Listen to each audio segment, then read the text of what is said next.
What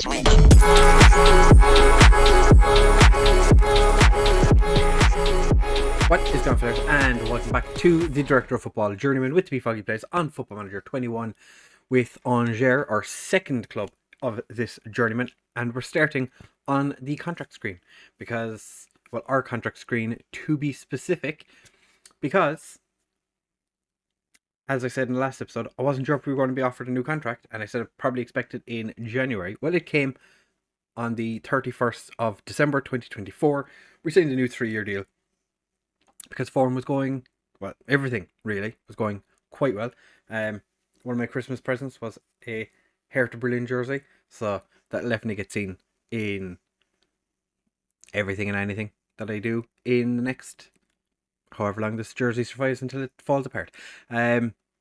So it's, as you can see, it's the 5th of February. The January transfer window has shut and it has been breathless. Oh my god, we were so busy for the month of January. Now we need to see this one.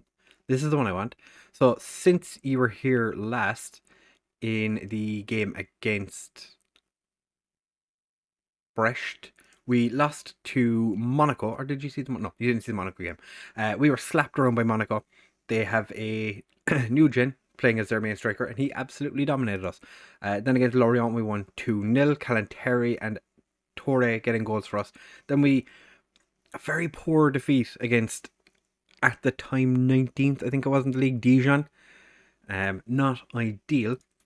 We then went and beat Metz 2-1, relatively comfortably. We did score in the 94th minute to win the game, which, you know, that's exactly what you want to see. We played against Angers SCA. It was just a friendly because there was a huge amount of time in between the Metz and the Oms game. Won that 13-0, as you would expect. Then against Oms Amiens,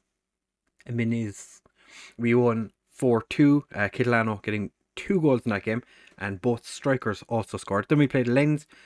Willem Gabels scored a cheeky little brace. De Graca and Laharbi also scoring. He's been recalled from his loan at Zaragoza because he wasn't playing, which was disappointing. So he's got into our team. We had slight injury concerns in the month of January, so he had an opportunity and didn't do too bad. Then we played Dijon in the French Cup 10th round, and this one was a lot more comfortable. Denore and Calantari scoring for us. Then we played PSG twice. Played them in the league where we were 2-0 up at halftime, and we ended up losing 3-2. They brought on some of the big guns for the game and just were so much better than us. We played pretty much the exact same team against them in the 11th round of the French Cup, and they were just so much better in the Cup. Nathan got himself sent off, which was fantastic, as you would imagine. Exactly what we wanted. We did have injury and suspensions for that game, but we also didn't have many players because, like I said, January transfer window was mental. We went and played Ream in the last game and just weren't good enough, really, to be honest. Just didn't really work out all that well for us. So we're going into the Nice game on the back of 3 defeats. And as you can see, club atmosphere dropped down because of the poor... You can already see one of the new signings. Club atmosphere dropped, but it's on the way back up. So I'm hoping that's going to help. And managerial support is still bang average. So we're going to have a quick look at the transfers that have been done. So on the ins, we had our director of football went mental trying to sign players that were out of contract. As you can see, many of them didn't work out. We did get this centre back called Craig Wilson from St. Johnston, who I don't actually he's not that good. Potentially be 4-star. Okay. We missed out on Isa Cabore because he's going to Lille. Wasn't overly fussed about him. He was good, high wages. Jean-Sebastien Perrault-Poulin is going to Bordeaux. Nice. I think he's supposed to be decent. Yeah, he's not terrible.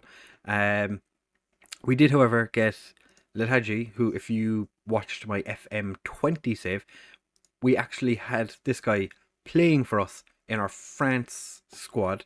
And Lucas Copado, the Bayern Munich striker from their B team, who is joining us in July as well. So we have 3 players joining us. On the outs though, it was crazy. Radlovic signed on deadline day, and we couldn't register him, so I put him up on the development list to see if I could get him loaned out so he doesn't get angry. He is currently on the way to Dinamo Bucharest, one of our affiliate teams, so he's been sent out to one of our affiliate teams potentially. Prosper is off to Spezia on a he signed a pre-contract with Spezia. Orlovic had nothing but insane amount of interest in him. Gomez Mancini is off to Genoa, player we signed from Tours many a year ago. He's a player that was never really good enough for us, so he's off to Genoa. Jonathan Gauthier had an offer from Le Mans that got rejected, and I'm not sure why, because I would love for him to leave. And Roman Thomas is our B team's assistant manager. Yeah, our second team's assistant manager. Stoke are looking to take him on as their manager. So that's everything that's didn't happen but could happen. So as you can see, this is everything that happened since the last episode. So a lot of them in January, but this guy Nico Rodriguez is a Luxembourg striker who came in. I'm not sure why. He's not very he can finish, but as you can see, he's only played 2 games off the bench for our under-19s. Don't expect to see him ever again. Lucas Sirmak is a guy who came in for 55k. He's played a couple of games already. He's actually decent. We're training him to be an inside forward on the right, because while I like the idea of being Loki Doki and playing an advanced playmaker, he hasn't actually done anything when he has played as an advanced playmaker. So we're trying something different. Zafiri is another player who is just not very good. Came in from Cremonese. Richard Davis came in from TNS. And this guy looks like he could be quite good. Couldn't register him, so I put him on the development list, because that's the only way I can get players loaned out when we don't have room in our squad for them. So he's gone to Portugal. I was hoping he'd go to some team in France. Didn't work out. This guy could be really, really rather good. So we're going to try and get him into the team next season. Juninho Bacuna, ex-Huddersfield. We signed him for 3.6, potentially going up to 5 million. He's not been great. He's just a central midfielder / winger option. Vincent Quinot is a prospect goalkeeper who we signed from Sion. Again, looks like he's got potential. Yeah, he's got like 4.5 star potential. Let me see what happens. We have a lot of goalkeepers in our team, so I'm not overly sure that that's going to be that big of a deal. And then deadline day. This is everything that happened on deadline day. We signed Bril Embolo from Nice, the team we're playing in today's episode. Paid 1.9 million for him, potentially going to 2.7. After they paid 6.25 and played him twice. So he's not had a great time. So I'm not sure why Nice signed him in the first place, but fine by me. Also signed Martin Swerts, who is a left winger / central midfielder who played for Genk and Kortrijk. He's going to be central midfielder. We have him on the loan list to see if we can get him out and get him some football. Then the big one, Mbe Nyang from Rennes. Now, this guy was an FM wonder kid back in the day, back like here. Never really did it for AC Milan or Watford. Never really did it for Torino. Went to Rennes and had a decent time. I'm not sure how, because we weren't supposed to be, like, these players weren't registerable, and then all of a sudden they appeared as being able to be registered. So we have them in our team now. Bilal Benkahimed, not Benkahidim, released by Saint-Étienne, joined us, went straight to Grenoble. The guy was barely in the door before he was sent out to Grenoble. Matthias Norman is a Norwegian. Of course, more Norwegians. We have to have... I'm pretty sure our direct football needs a quota of Norwegians in the team. We signed him on loan from Sheffield United. I don't know if he's going to get much first team football. He is on the bench for today's game though. And Radlovic, as I showed you already, he is hopefully getting a loan at some point. So since the last episode, Quintilla has left for Rennes, 6.25 million. Tasty bit of profit on a player who was god awful for us. What? Just fell. Something fell off my desk. Right, nothing. Another Radnovic decided he wanted to leave as well, so he played 4 games, paid 3.7 million for him, ended up making tasty bit of profit off him as well. A lot of players, like, he was injured so much, and then he was like, oh, I want to leave. Arsenis left, as you already knew. Fila left. Ndai went to Mafra in Portugal. Fossum also went to Braga with Fila for 4.6 million. And then the transfers started kind of getting annoying. So Enzo Lefebvre went to Standard for 4 million, potentially rising to 4.9. First team player, we lost him for 4 million. I am raging. Weber went back out on loan. Tofan. Zakiri left on loan. He wasn't loan listed. Or was he? No, Zakiri was one of the ones I actually wanted to keep. He just went out on loan. Nothing I could do. He was playing, and then all of a sudden, got Garby left. Stankovicis has gone out on loan to Dinamo Bucharest as well. And Baka went on loan to Le Mans, which is annoying because we need centre-backs. Menard, Richard Davies, so he's gone out on loan. And then Sagnan had been linked with £8.75 million moves everywhere in the world. Ended up going to Saudi Arabia for 2.2 million, potentially rising to 3.2 million. That was enjoyable. When one of my best players gets sold from underneath me for way less than he was supposed to. Schallenberg left for Wolfsburg for 9.5, potentially going to 12.75. Again, first team player. Really needed him in the team. He's gone. Then 2 players that I don't even know who they are. Youth prospects, probably. 35k each. Christ Yolo's gone to Auxerre. I'm hoping he gets plenty of first team football. What's his contract with them? Preferred position is striker, obviously. I have no idea. Okay, so we're not going to know what he's supposed to be playing as. But he's gone. He went on deadline day as well. And the Algerian, 23-year-old Algerian central midfielder / attack midfielder / winger / right back is gone off on loan as well. So that you've caught up with everything. It's been mental. At one point we had like 50 million in our overall budget. We had 30 odd million in the transfer budget, and we had like 800k in wage budget. But Mbe Niang changed everything. League wise, we are sitting in 9th because, as I showed you, we've had poor form lately. So we really have to try and do stuff to make this work. Right. So we're going to take on Nice now. There was a bit of an interruption in between the last part because I got a phone call, but we are kicking off against Nice now. They want us to press Brasil. We do have huge changes for today's game because of the transfers and the fact that we've lost so many good players. But we still have Clayton in goal, who had a lot of interest actually from, it was West Ham offered a bunch of money for him, or kept offering for him. Norrington, Davies and Orvik are starting as our wingbacks. Inache and Nathan as the centre-backs. Illich and Bakuna as our central midfield.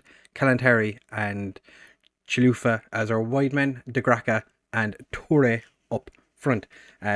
Niang would be starting, but he's a little bit tired, I guess you'd say. He's recovering from an injury. Mbolo is definitely going to get a game at some point. When? I'm not sure. Should I start him? No, we won't. We're not going to start him. And Norman sits on the bench as well, all potentially making their debuts. Inache is a little tired, as well as Illich. But we don't have anyone that we can actually put in to sit there as a centre-back, so we're not going to worry about it. Yeah, he's not fully fit, but we don't have anyone who can take his place. Although is Orvik starting at centre back?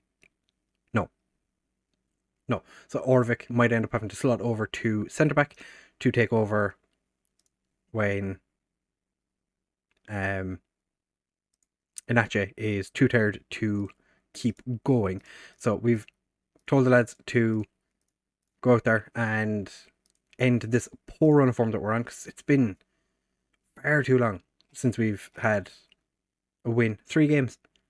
To be fair though, 2 of those were against PSG. So you can kind of understand why we're struggling a little bit. But we're going into this game with poor form, and Nice are doing well. They're 6th in the league, so they're not too far ahead of us. A win today would put us ahead of them.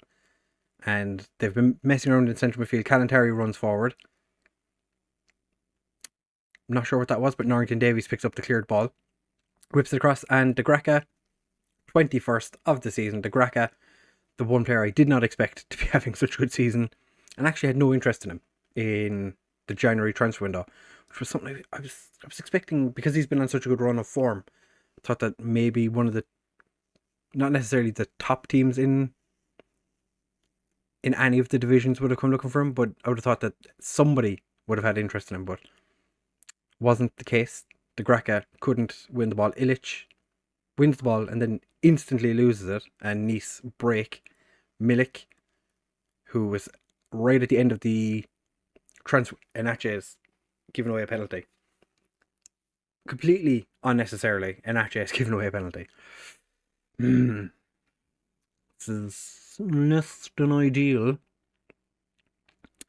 Referee is reviewing, and no penalty. Wasn't a foul. Very good. Well, that's grand, so.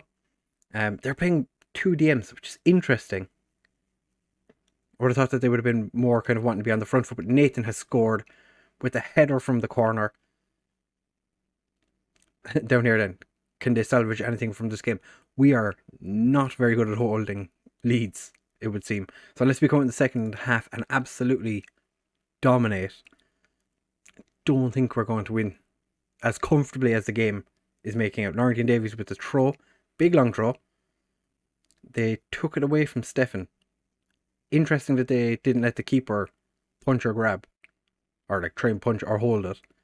Bakuna, Inache, Efrat Bakuna was even playing. Illich, Orvik, back to Inache.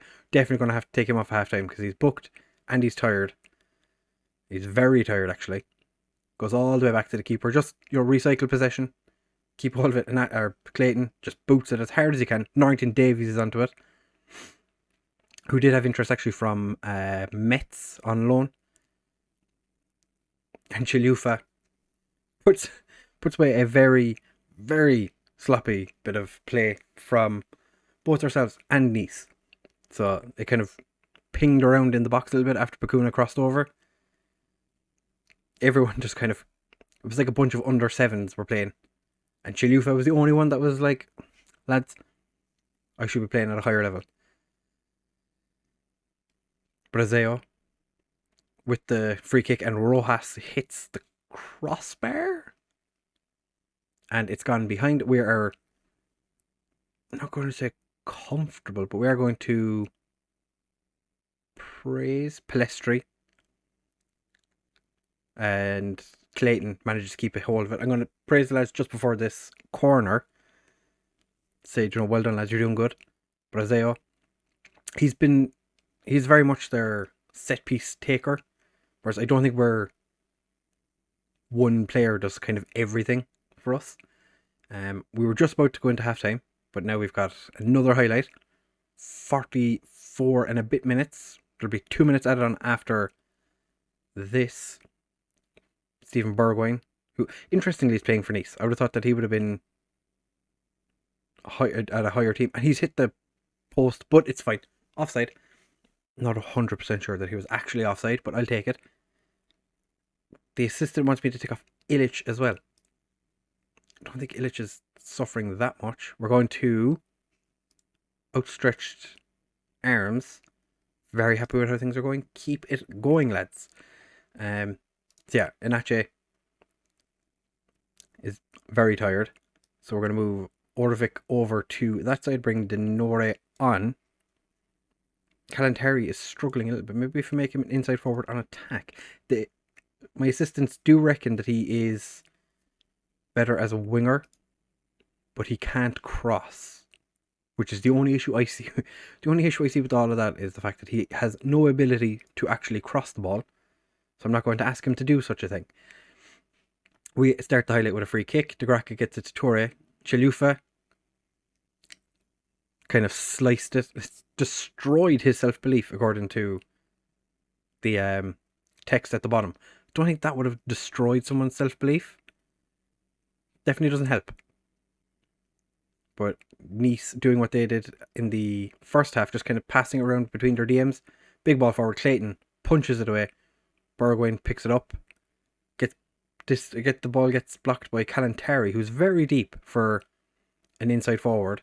Toure cuts inside to Gracca and selfishly takes the shot, even though Kalantari was over in a better position. But we'll say nothing else. I always confuse us with the referee, and it's very annoying. Because I'm like, why isn't he going for the ball? And then I realise it's the referee. Of course he's not going to go for the ball.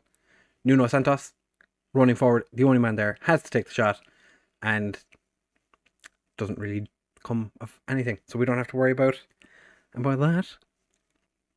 This result would bring us up to 8th. Results must be going against Lorient or drawing against PSG. That is not something I was expecting to say. Bergwijn gets pulled down by one of our players. I didn't see who it was, but Clayton manages to keep the ball out of the back of the net. Bakuna gets forward to De Gracca. Terrible pass. Toure had one man to beat. De Gracca puts it to the way. Toure, the biggest dive. Oh my god, what a dive. But he's given the penalty. Has he?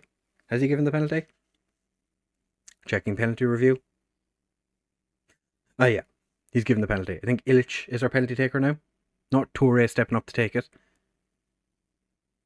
And of course it's saved because it's Toure taking it. I don't set my penalty takers, but I think Illich took the last 2. So maybe Toure wasn't on the pitch when we were given those. Norrington, no? Okay. So we're going to make another substitution. We're going to take off Toure for Mbe Niang. And I'm going to bring Mbolo on for Kalantari, because he's not been having a fantastic game. I think we might have to start playing him up front again, but I'm not sure how we're going to get him there. So we're going to make those subs. 2 new players. One who is our record transfer in Mbe Niang. And Zach Steffen gets there quite comfortably to pluck the ball out of there, even though it's raining. And that was quite the kick out by the keeper. Brazeo is true and Clayton gets beaten. This is what happens. This always happens. And I always say, we don't need to worry. And then we squeaky bum time right at the end of the game, where it's 3-2 in the 90th minute, and I'm just sitting there going, we're going to concede. But as it is right now, we have the ball. Chalufa tries to find Illich, but doesn't. The ball phases through, was that Denere? Yeah, through Denore. And now it is 3-2. Much earlier than it usually happens. Normally it's 85th, 86th minute before they score their second. Overwhelmed. I've asked them to, try and be footballers, and they're like, I don't want to be a footballer. Not right now. But we've come out, thankfully, with the win. That was... The XG was actually really close. 2.56 to 2.52. Their XG rocketed up right at the end because of how terrible we were. I'm going to say it was a good win. Should have done better. But Mbe Niang played a 6.5 after he came off the bench. Orvik didn't have a great game. But then again, all our players, our defensive players were dying. We did leave Illich on, and he was very tired. But we didn't really have anyone that we could bring. I wanted to give 2 of the new lads their debuts as well, because, Mbolo was playing against his old club. Mbe Niang was our most expensive player ever. Kind of wanted to see what they could do. But the 2 of them were not fit enough to start the game. Jonathan Gauthier has offers after coming in for him. 40k. Fantastic. Embolo and Nayang make their debut. Embolo gets one over on Nice. Didn't really do an awful lot. Genk manager was there to look at Orvik. Sant Etienne's 8-game unbeaten run comes to an end. They're unbeaten. They were unbeaten in 8. So I'm going to say it now. I cannot see how I get this wrong. Toulouse relegated. There, I said it. Toulouse relegated. Definitely. Probably not. We still have to play Toulouse in the league, so that should be interesting to see how that goes. We're going to come back for the Nantes and Guingamp games. Potentially have a youth intake somewhere in here as well. I don't think I showed you the... Why do I keep pressing the wrong button? Our youth preview doesn't look fantastic. We have a goalkeeper that looks like a great prospect, so it's probably going to be terrible. One of our centre backs looks promising. He's also from Angers. He was Moroccan before. We had a Moroccan goalkeeper from Angers who caught the eye. Maybe he's become French now.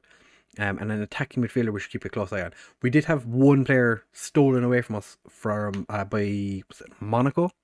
So I'm going to be interesting to see when we get our youth intake. I'm going to see if I can find that guy in the Monaco one. Just have a quick look and see what he came out like, because it'd be interesting.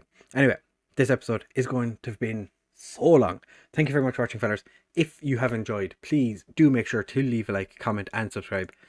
Commenting down below who you think is going to be the most important signing of all the players that we've brought that have been brought in, and who is going to be the most important player that we've lost, because I feel like we've lost some very, very good talent.